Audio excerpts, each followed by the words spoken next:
kakusin, ako ay nagmarinate ng baboy. Nagbisyo kasi mga kakusin yung aking camera. Akala ko tapos naghahang siya kaya hindi ko na nabidyohan yung mga inilagay ko. Ang una kong inilagay dito mga kakusin ay konting ketchup, konting toyo, paminta, at saka seasoning. Yung camera ko kasi nagluloko mga kakusin. Ngayon ay lalagyan natin ng oyster sauce kaunti. Ayan, oyster sauce.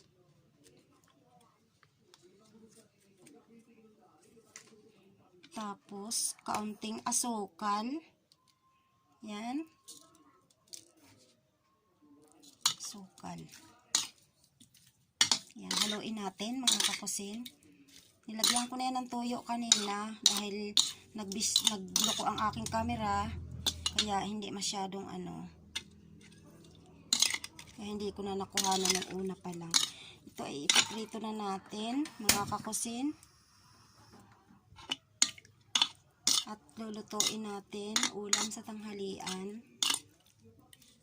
Ang halo lang nito ay sibuyas lang mga kakusin. Onion at pork lang. Panoorin nyo kung paano ang aking gagawin. Una, prituhin muna natin to kasi na-marinate ko sa kaunting asukal, konting toyo. Tapos ay kalamansi juice, konti rin. Ito ay mga kakusin, liempo. Yan liempo siya. Konting kalamansi, konting paminta, oyster sauce, tapos konting ketchup pala at asukal, 1 kutsara. Yan. Oyster sauce, yan ang inilagay ko bago piprituhin natin mga kakusin. Ilalapit natin sa kawali. Lakas-lakasan natin ang apoy.